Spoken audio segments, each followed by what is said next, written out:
So thank you for coming. I wanted to, again, welcome everyone for coming tonight and just basically say thank you for working on your issues. Thank you for working on yourself. We should all be doing it. We should definitely be open to working on how we think and feel. So tonight we're going to be working on how trauma from our past affects how we think and feel now. And I want everyone to remember, that it's very important that you ask questions and interact and talk about whatever's on your mind openly, either through chatting or with somebody like me, because part of what trauma grows from is not talking about it. So the first thing I want to talk about briefly, very briefly, is some of the stuff going around the internet. So there are a lot of people out there who are self-professed self-helpers, and they feel that they can help people make these monumental changes. I think there's one video out there that's circulating, you may have seen it, by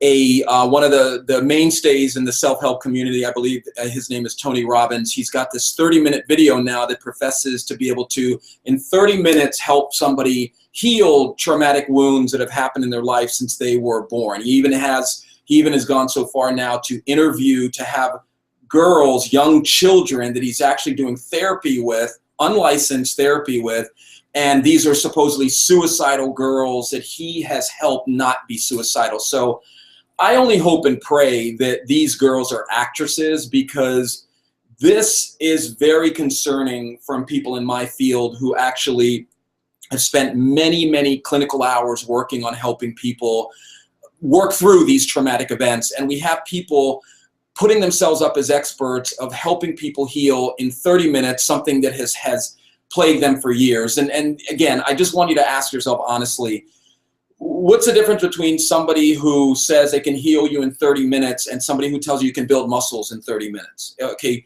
realistic change takes time. And anybody who's telling you, pay me $1,000 and I can heal your emotional wounds in 30 minutes, we need to question the source of a lot of the people that we're going to. So I just wanted to get that out there, because this video is circulating and many people in my field, they're even organizing to file suit against this person, because what he's doing is basically telling people that if you pay me $1,000 or however much it is, I can heal you in 30 minutes. And that is not the message people need. People need the message that change takes work, like building muscle. So I just wanted to get that out there. And I wanted to talk briefly about trauma. Okay, so we all hear about post-traumatic stress disorder. And again, remember, at any point, you can look on your computer screen up, I believe in the right-hand corner is our icons where you can send me a question and you can ask me a question about any particular trauma. So let's talk about trauma. So we all hear about post-traumatic growth and, post-traumatic stress disorder, and how we have these traumatic wounds from our past. And we think of those traumatic wounds in terms of black or white, meaning I either have trauma or I don't have trauma. Well, guys, let me be the first to tell you this, okay? Everybody has trauma. There's a spectrum of trauma. Trauma is on a spectrum from some people there may be some people who have no trauma in their life, no early childhood trauma, and then it goes along the spectrum to the severe forms of trauma. So maybe some of you out there have had sexual trauma, physical trauma. Those are significant. Teasing, being teased. Those are significant traumatic wounds that aren't being healed, aren't being worked on, will express themselves in multiple different ways. So the question I get asked a lot is, how do I know if I have a traumatic wound or something from my past that is still affecting me that I'm not working on? Well, the number one way, the main way of knowing whether or not you have an untreated traumatic wound is your inability to talk about it.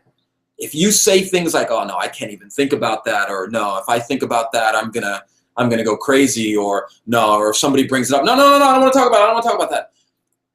Avoidance is the number one sign of underlying trauma, okay? If you think about it in terms of somebody who's in a war, they don't want to talk about the war. They don't want to talk about what they went through in the war. Why? Because there's this fear that if they talk about it, it's going to get worse. And all I can tell you is that is not how it happens. We live in a culture that keeps telling us, I have the answers for you, meaning me, I'm the helping professional. Listen to me, come to my seminar, come to my session, whatever it is. You have the power to heal you, but you need help doing that. Sometimes we need help fixing our car, fixing our house.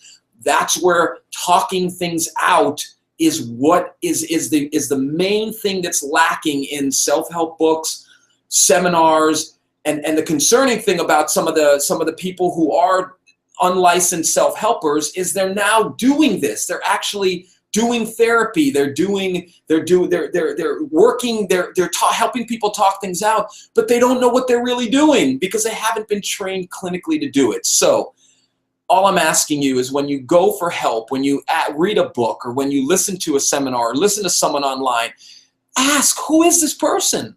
Who is this person giving me advice? Who is this person that I'm going to take my child to, my suicidal child to, and think that they're actually healed? Think about what a child does. Anyway, we don't need to get off on all that. Post-traumatic stress disorder. We hear that all the time. But you know what we don't hear about? And feel free to look all this up online. Post-traumatic growth. What's post-traumatic growth? Post-traumatic growth is a constellation of behaviors and a constellation of effects where people who have been traumatized grow from the trauma. They report being better. Some people have actually talked about how it's the best thing that ever happened to them. And this is part of what we're not understanding, that the trauma that you have, whether it's sexual, physical, verbal, emotional, psychological, you're still carrying that. That is still affecting you. It's still something that you know is there, and by repressing it and holding it in, you're actually making it worse. That is how these infected wounds get worse, by not talking about them, by keeping them in. Think about it again. If you listen to some of my other webinars, you know I use this example. You go and get food poisoning. You eat something that's bad for you. What's your body going to do? It's going to get it out. If you hold it in, you get more infected. Think about religion. If you're a religious person, that's fine. But confession, everything's about the idea that we have to talk things out. But why don't we talk things out? Because we are told over and over that having trauma, having issues is a sign of weakness. So people stay locked inside of themselves and don't talk things out of fear of judgment.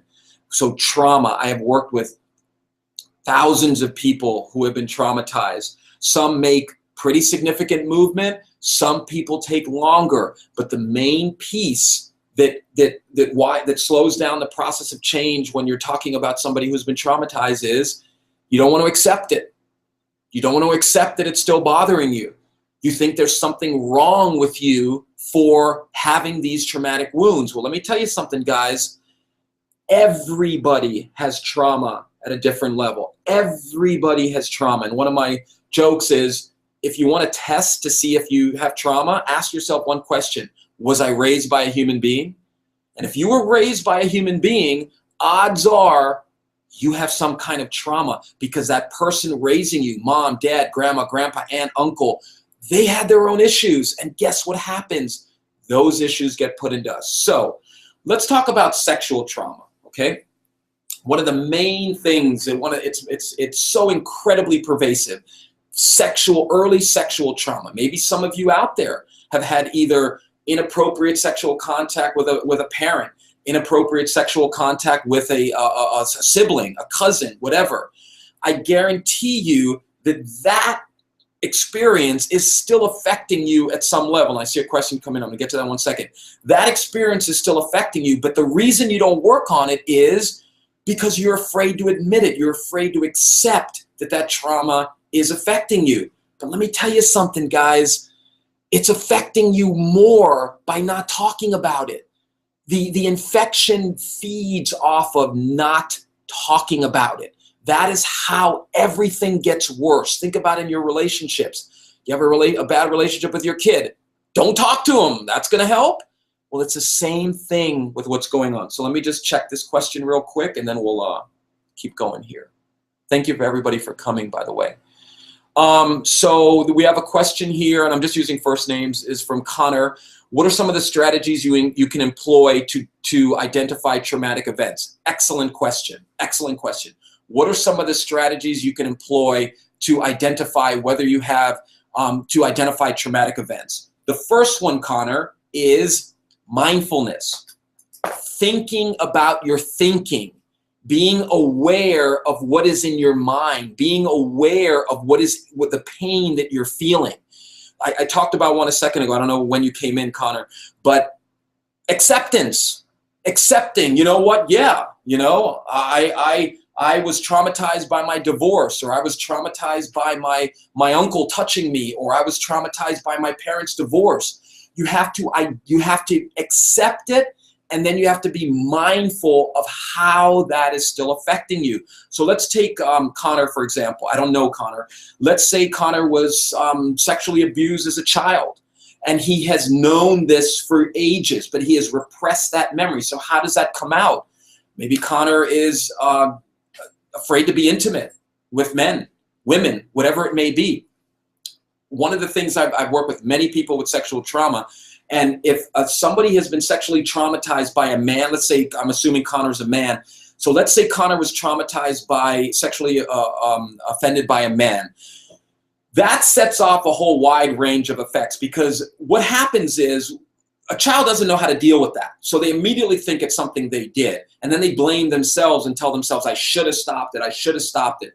And that's a whole nother issue that we can get into. But let's say the person who was sexually abused by a man on man, the victim enjoyed it. I know that sounds, oh my God, how can you say that? Trust me, it happens all the time. People get sexual gratification because they can't control it. If something feels good, it feels good. Now what does that set up in his mind as he's growing up? Oh my God, am I gay? What's the matter with me? How could I have enjoyed it? What kind of human being enjoy? And that's why we don't want to talk about it. So Connor, not to sort of move on too quickly here, but one of the main strategies to employ to identify traumatic events is see how you are acting in close relation to other people. Do you have trust issues? Good sign that there's something going on with trauma in you. Do you disconnect easily from people? Do you just write people out of your life? Another good one to identify it for it. Do you perceive threats always? Are you always questioning people's motivations, people's intentions? You don't trust, oh, what are they after? These are all signs that something's going on inside of you. But Connor, great question. All I'll say to you, brother, is this. Whatever you're still struggling with, whatever's going on inside of you, bro, you have to accept it. You have to work on it. You have to say to yourself, look, it's okay that I have this pain. It's okay. It's okay that I feel scared. It's okay that I feel like a little kid. And then you move forward and finding someone that you can work through it with, because talking out how you're feeling is an extremely powerful thing. Okay, so let's move on to the next question. Next question, thank you, Connor. And keep them coming, is from Christy. I suffered a TBI 6 years ago and it changed my life. I feel inadequate at times. Excellent question. Those of you who don't know what a TBI is, it's a traumatic brain injury. So obviously something happened to Christy where she either had a car accident or something happened where it pushed her brain to one side and it caused a contusion on the inside of her brain, and now she doesn't feel the same way. And I've dealt with vets, I've dealt with all kinds of people who have TBIs. One of the main things I've seen, Christy hit the nail on the head. I feel inadequate at times. And Christy, I will bet you, and tell me if I'm wrong, and trust me, I am not afraid to admit I'm wrong, but Christy hates herself for feeling inadequate. Christy probably puts herself down. Even the question, I feel inadequate. Think about that. I feel inadequate at times. What that leads me to believe is Christy is telling herself, I'm inadequate, I'm not good enough. And that is definitely going to be a symptom of a TBI, because a TBI affects your memory, a TBI affects your motor coordination, a TBI changes your self-image. I mean, imagine somebody who has a traumatic brain injury, and they are this happy, very vivacious individual, and they go into this depression and anxiety. And all I can tell you, Christy, is you got to start working through that. You got to talk that out with somebody trained who can help you with how you're feeling. If you continue telling yourself you're inadequate because of your TBI, you're going to feel worse. You wouldn't say that to a friend of yours who has a TBI, would you? You wouldn't say to them, oh, you're inadequate. No, but you're saying that to yourself, and that is affecting how you feel. The more you tell yourself these kinds of negative things, the more you're going to feel bad. So let's get back. Thank you. Excellent questions, guys. Please, if you're watching this, shoot me a question. Talk about what's going on. We have to stop giving in to this mental health stigma. It's complete BS. Those of you who are here today are taking the first step and saying, you know what? I'm not going to be ashamed that I have this issue that's from my past. I'm not going to be ashamed that I have this trauma. Think of this mental health stigma, guys, and I was being interviewed the other day by a reporter about this. Think of how this mental health stigma is affecting our society. Think of the drug addiction. I just posted this on my Facebook page about you're not going to medicate yourself into healing, guys. You're not.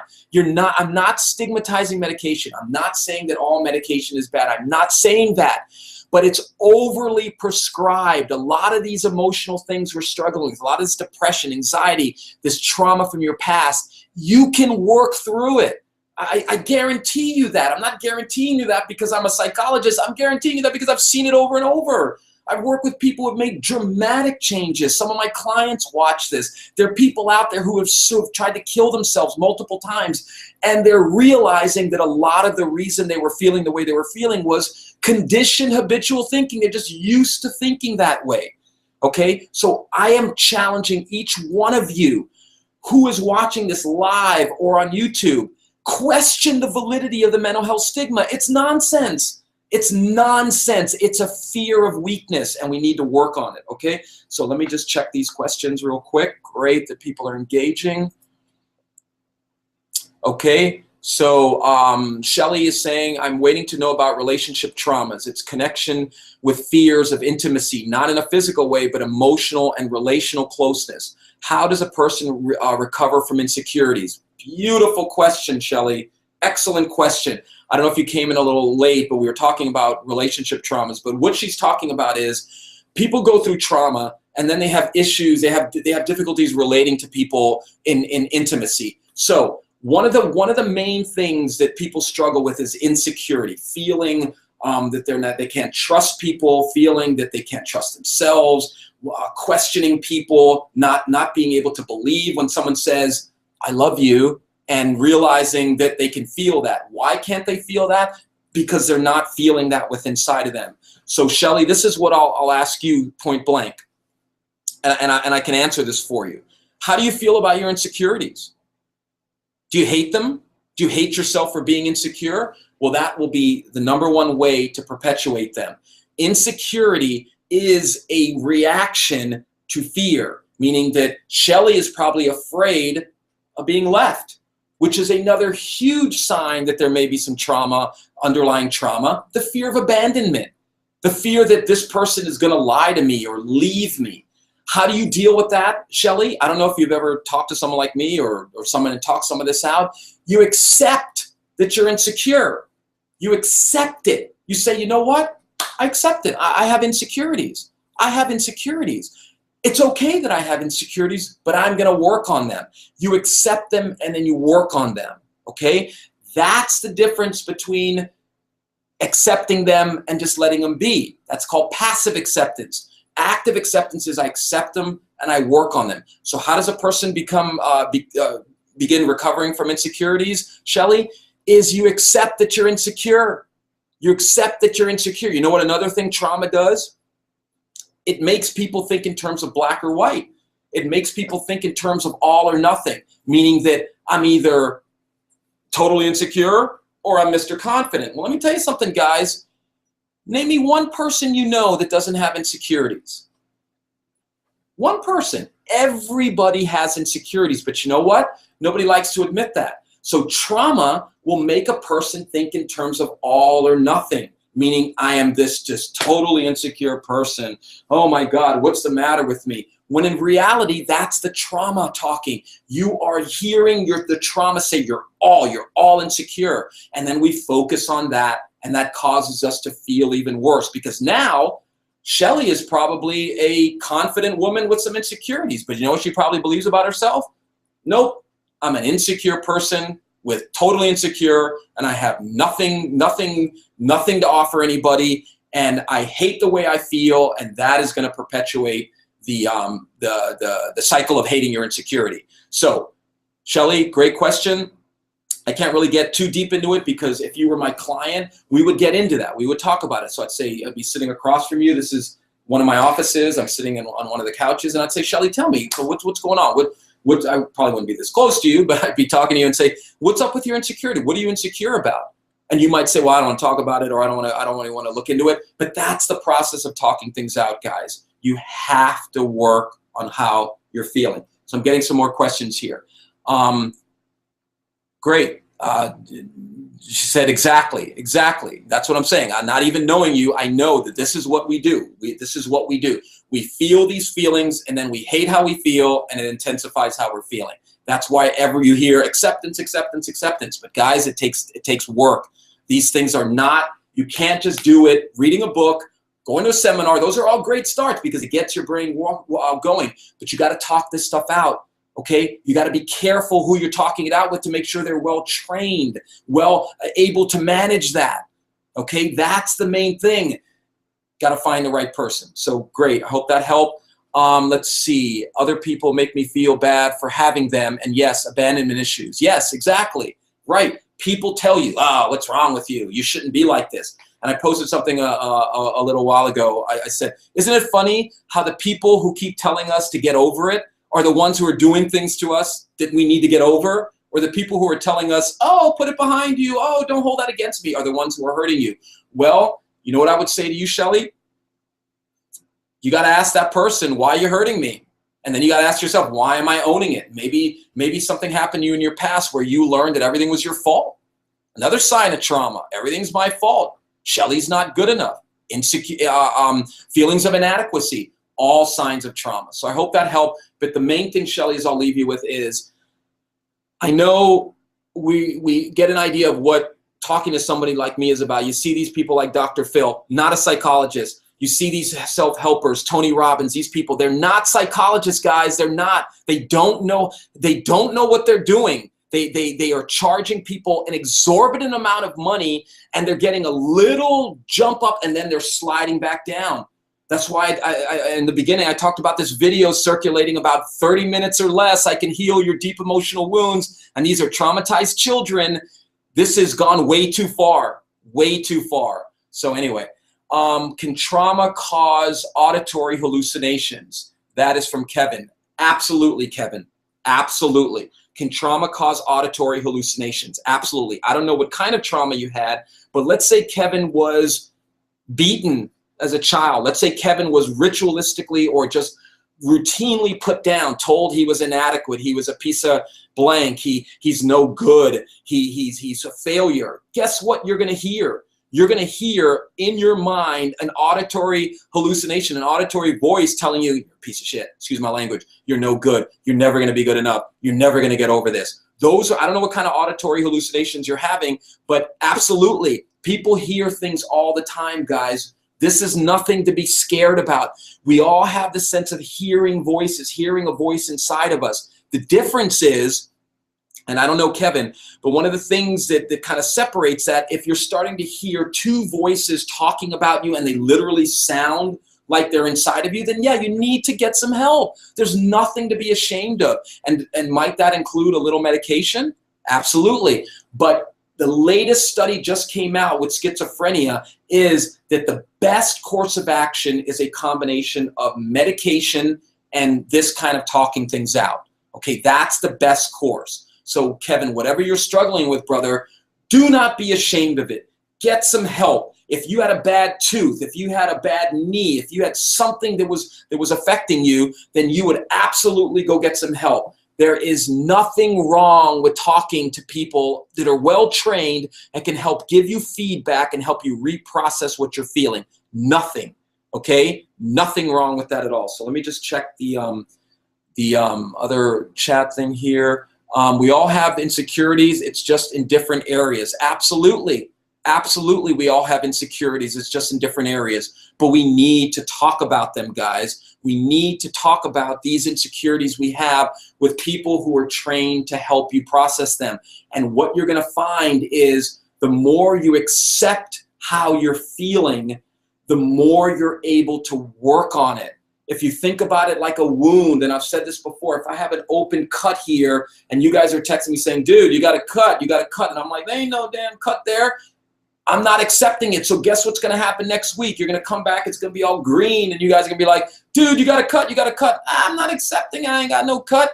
What's going to eventually happen? It's going to get infected. That's the same thing with these emotional wounds we have, guys. We all have trauma.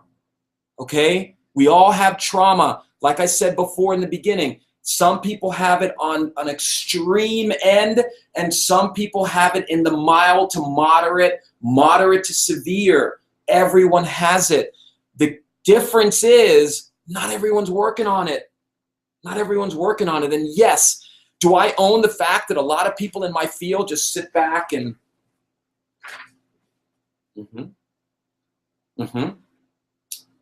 how does that make you feel? Or, I'm the expert, listen to me, I know how to heal you. Or they talk about themselves. I get that, okay, guys? That's the old breed. A lot of people are like me. They're more coaching. They're helping you find what you need inside of you because you have the healing inside of you.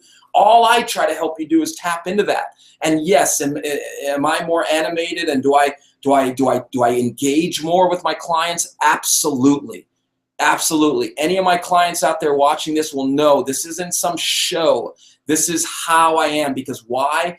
Sometimes people need a little push and they need to believe that it's okay that they're hurting. Okay? So I got another question here. Let's check this out.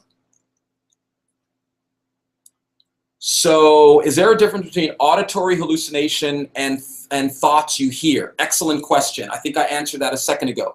So yes, there's a difference. An auditory hallucination is where you genuinely feel that you've heard something behind you, okay? That can be a whole host of different reasons. But let me ask you guys something. How many people do you think who have schizophrenia, have some kind of schizophrenia that didn't have any kind of severe childhood trauma? Most people who have schizophrenia, those auditory and visual hallucinations, had some kind of trauma in their life. I have it in my own family. Somebody in my family has the same thing.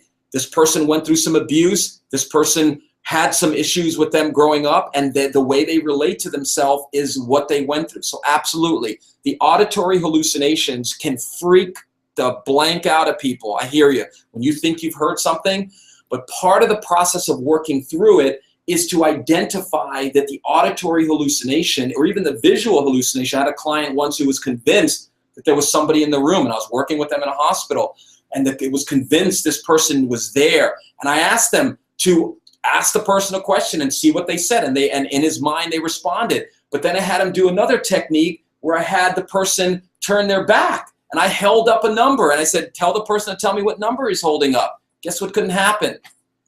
He was able to begin realizing that this is all in his mind. But that alone is not enough. A lot of people with auditory and visual hallucinations, they do need a short amount of medication to help restabilize whatever connections are going wrong and to use the talk therapy. Again, the latest study is talk therapy and medication, and they need to work through it. The main thing, guys, is you got to accept it. I'm feeling this. I'm seeing things. I'm hearing things, and I got to get myself some help. I got to get some help.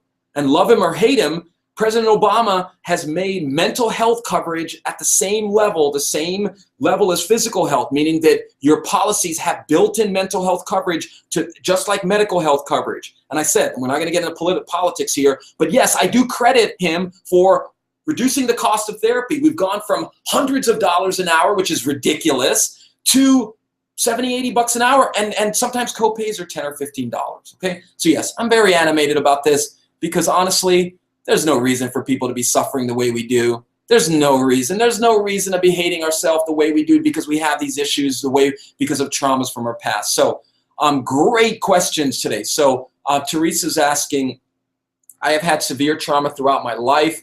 I have no problem talking about it. I've been in therapy for 20 years on and off, recently started dealing with the latest trauma. Therapist tells me you can't change the past. There's nothing you can do about it. So why are you still bothered? Oh my God. Are you serious? That's what your therapist is telling you. So why are you still bothered? I have terrible nightmares at night. I can't control my dreams. I am just getting so angry. Well, you know, Teresa, I'm sorry. I'm sorry your therapist is telling you that, because what your therapist is telling you is, I don't know how to help you. I don't know what to do. That's what your therapist is telling you. Basically, I don't know what to do for you, so why are you still bothered by it? Teresa, I think it's time for a change. I really do. I think it's time for you to find a new therapist. I do, honestly, because if in the 15 plus years I've been doing this, I have never said to a client of mine, why are you still bothered by it? I mean, is that from the Disney World? Let's just get over it. Let it go. Let it go. Listen, Teresa, I'm really sorry that you're struggling. I am. And I know you're angry, because if you've been working on this for 20 years on and off, and and there's a latest trauma, that's going to activate your inner trauma, some of those underlying traumas if they haven't been worked with. Teresa, all I'm asking you is this, okay, is please don't give up hope here, okay? Please don't fall into this idea that there's no hope for you. I have seen people make dramatic changes by just in the way they relate to themselves. Teresa, I don't know what you're going through, but please don't hate yourself for struggling. Don't hate yourself for struggling. If you hate how you feel, you're going to intensify how you feel. I know that's easy to say. I don't know what you went through. I don't know what the severe trauma that you went through was, but you should never, guys, if your therapist is telling you, I don't want to use the SH word, if your therapist is telling you crap like, why are you still bothered by it? Get it, or you feel that you're bothering them, or you feel that somehow they're frustrated with you. Oh my God, it's time to find a new therapist. And I don't want to plug Psychology Today, because I ain't got nothing to sell here. No books, no anything like that. But Psychology Today has a great clearinghouse of therapists and counselors. You can go on, find a therapist, find a counselor in your area, and I would definitely recommend you start working with somebody else. Because if your therapist is telling you, excuse me, you can't change the past, there's nothing you can do about it, so why are you still bothered by it? Check, please, okay? Because I would be telling you, Teresa, we need to keep going deeper into it. We need to believe that we can heal. We need to believe that there's post-traumatic growth, that you can actually grow from what you've been through. So Teresa, all I'm asking you, sister, is this: please don't give up. Don't give up. There are ways to heal. Keep talking it out, okay? Send me a private message. Maybe I can try to help you find somebody in your area. Secondly, I feel that at my core, I am defective, cannot get past. I didn't even read that. See? See, this is what I'm talking about, Teresa. I didn't even read the second part of your question, and I was already telling you that I knew you were feeling like this. Let me read this for everybody. I feel to my core that I'm defective, cannot get past it. I keep meeting abusive men. Exactly. So now I have stopped dating because I can't trust my judgment. I'm totally alone and miserable. I feel you. I really do, Teresa. I feel you. If I could just do a session with you, you would feel that I feel that pain, that feeling of like, at my core, I'm defective. Teresa, you were not born feeling defective, sister. I don't know what happened to you. I don't know who taught you early on that you were defective. I don't know where you learned this. I don't know who got into you and taught you these beliefs about yourself, but they are conditioning. You were not, Teresa was not born feeling defective. Something happened to her that made her feel defective. Whatever was going on, I'm guessing there was some sexual trauma. Something happened to you, and that caused you to develop this wound inside of you about sex. So then in turn, you don't trust men. You believe that's what all men are after. I hear you about being totally alone and miserable, and that's not a good feeling. Okay, Teresa, I'm asking you, there's got to be some support group in your area. There's got to be somebody in your area, a new therapist, somebody else that you can talk some of this stuff out. But please, Teresa, every time you hate yourself, every time you tell yourself you're defective, you are re-traumatizing yourself, okay? You're re-traumatizing yourself by telling yourself you're defective. Imagine you had a friend who's gone through exactly what you're going through. Would you tell them they're defective? Of course not. But you're saying that to yourself, and that is causing you to feel worse. You're basically traumatizing the victim. You're victimizing the victim. And yes, that's another thing that upsets me. The word victim. People have this idea, don't use the word victim. I'm not a victim. Trust me, if I get run over by a car tonight, I'm the victim of a motor vehicle accident. I have to accept that. I have to accept that I was victimized, okay? Now, staying a victim, that's a different story. It's a totally different story, okay? I'm not saying stay a victim, but you have to own that you've been hurt a lot. And my heart goes out to you, and I think everyone listening to this goes out to you. But seriously, Teresa, do not give up. Inside of you is something that wants to heal. Keep working it through. I would recommend that you find somebody else, because in all my years, I would never say to a client, why is it still bothering you? Because what the therapist is saying, do me a favor, Teresa, and I'm going to move on to another question in a second. Do me a favor. When you go to your next therapy appointment, ask your therapist this one question. How do you think you're helping me? Do you feel you're helping me? Do you feel your work with me is helping me? Ask them that. See what they say. Anyway, Teresa, don't give up, okay? Don't give up. You can heal from this. You can go from post-traumatic stress disorder to post-traumatic growth, okay? That I guarantee you. So, let me just check the chat here. Experiencing for, I'm not going to say this lady's name because it's a very unique name and I want to remain confidential, but her initials are SW. Experiencing a form of trauma during formative years creates a sensitivity to that action by others. Absolutely. Example, when speaking up and being ignored by people leads to not wanting to bother to use one's voice because of being conditioned that they don't matter. Bingo. Unfortunately, that can be a block for seeking help. Amen. For me, it takes a lot of effort to ask for help, and when it feels like I'm being ignored, it reinforces that I'm on my own to figure it out. Absolutely. Why are you still bothered by it is incredibly invalidating. Absolutely. Find another therapist. You deserve healing, Christy's saying. Absolutely. It's incredibly invalidating. And guys, I'm not going to lie to you, and I'm not trying to upset my colleagues in this field, but there are a lot of people in this field who haven't done their own work. They've never sat across from somebody and worked through their own issues, so they really are operating out of a different paradigm. I'm not saying I'm Mr. Wonderful, but yes, I am a talk walker, meaning that I walk my talk. I've done the work. I'm still working on myself. And I'm not saying I'm Mr. Wonderful, but what you're going to get from me is somebody who's there in your corner. And SW, yes, I will be getting back to you. Okay, I apologize for that. Right now, my client load is so heavy that I'm not able to work everyone in, but I will be getting back to you. Okay, so let's move on. I know that we're getting on to 40 minutes here, and people aren't really watching all of this because I think they're getting too long. But I want to talk briefly before we end here about one of the main things that I see people struggling with that causes people not wanting to work on their trauma. And SW raised a perfect point about asking for help. It's perfectionism, guys. We genuinely believe that it's possible to be perfect. We genuinely believe that perfection is attainable. Well, I mentioned this in one of my other webinars. People who self-identify as perfectionists, they did a study, look it up, type into Google, perfectionism studies. Guess what else they identified with, perfectionists identified with? Being depressed, being unhappy, because people inherently know we are all imperfect, but our trauma lights that up and tells us there's something wrong with how I am, that I shouldn't be studying, I shouldn't be struggling with this. Let me tell you something, anyone who's still watching this, it's okay that you're still struggling, okay? It's okay. It's okay that you're still struggling, but staying alone and not working on it, that's not okay. Work it out. Use your benefits. Use your health insurance benefits. Find somebody in your area that can help you. Okay, I had some other things I was going to cover, but we'll do it in another webinar because we're getting a little longer here. If anyone has any parting questions, feel free.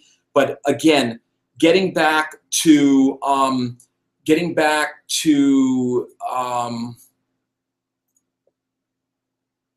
Teresa, if you're still here, let me check to see if you're still here before I send you this message. Yes, you're still here. Teresa, listen, I know pain can tell us it's always going to be that way. Okay, I do know that. I know that pain tells us, like when it's raining, oh, it's raining everywhere. I get that. And I know you've been struggling with this for years, Teresa.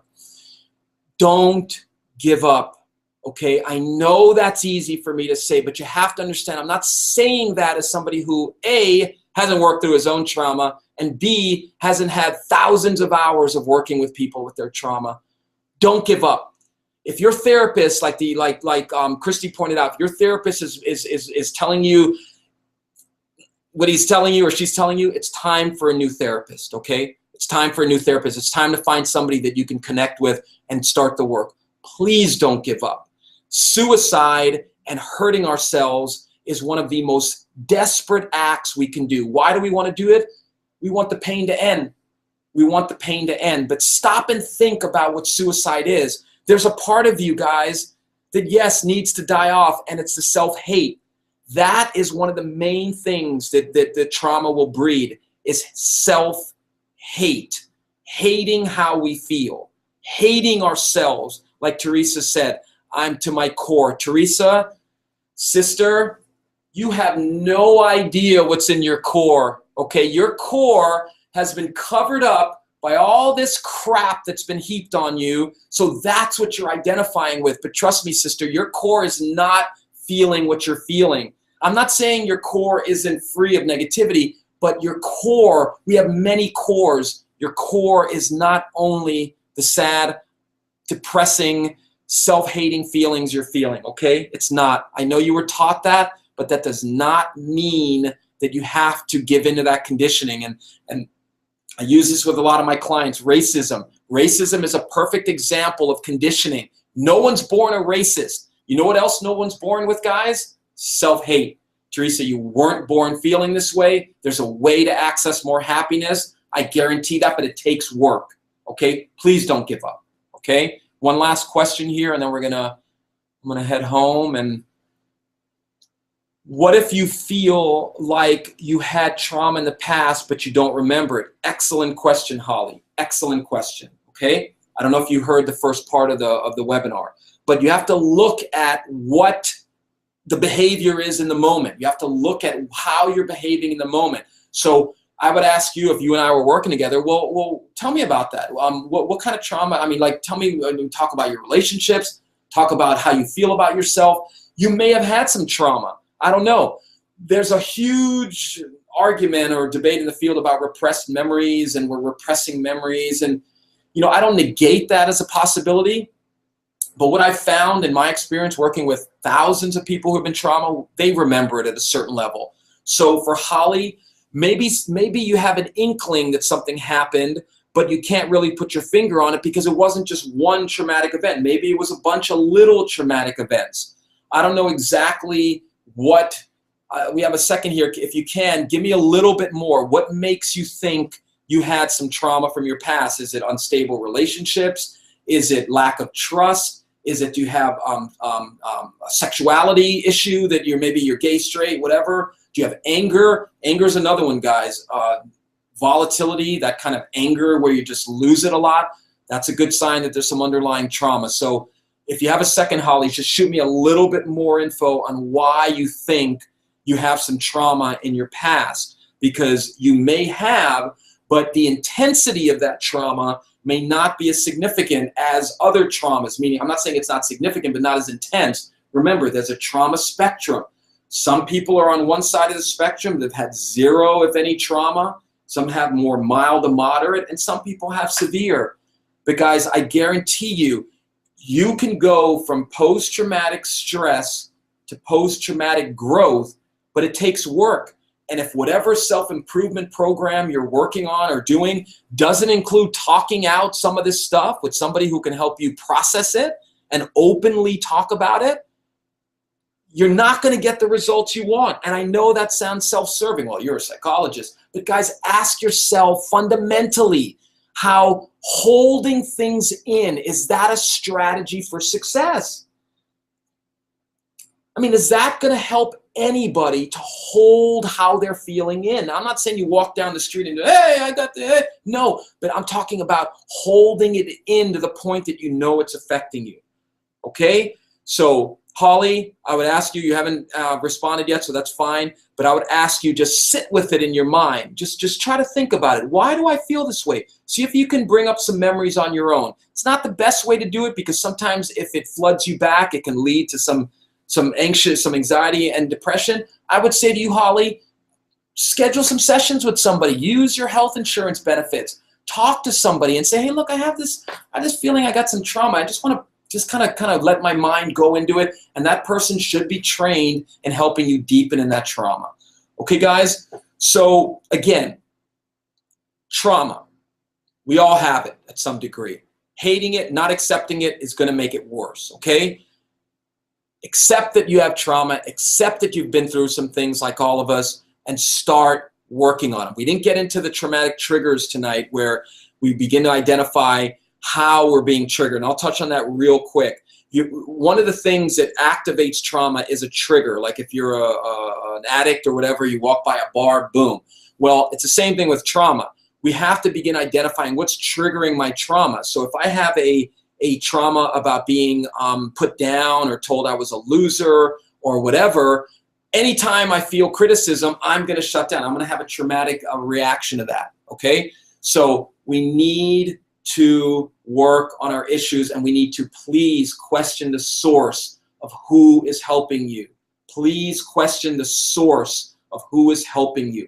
Anybody that's selling a quick fix, run, okay? Run. It's the same. Think of the rationale. Somebody comes to you and says, hey, I can show you how to quick fix yourself and build big muscles in 30 minutes. You'll have huge muscles in 30 minutes. Realistic? Of course not. It takes work, but it can be done. Okay, guys. Well, thanks for coming tonight. I hope it helped. I'm just trying to mainstream conversations about mental health. There's nothing to be ashamed of. We do not need to be talking about what we're afraid of. We need to engage with these feelings and thoughts we have in our mind and not be ashamed to talk about them. Okay? So, Dr. Stephen Walker. Feel free to check out my website if you haven't, licensed with a D, licensedpsychology.com. I have multiple feeder websites. Another one that one of my website that feeds into my main websites is everyonehasissues.com. Everyone has issues, okay? Everyone, but we need to work on them, okay? So thanks for coming. I'll put up what the next one is, or maybe we'll do another one on this, because it got a lot of people to sign up. So, and a lot of people were here, so maybe we'll keep the conversation going. But please talk about your mental health. Please. There's nothing to be ashamed of. Don't suffer in silence. Don't give up. There is hope. Okay, guys? Thanks for coming. Have a good night. And I'll look for you again. And feel free to shoot me some messages, and we can go from there, okay? Don't give up. You can feel better. Just take some work, all right? Take care.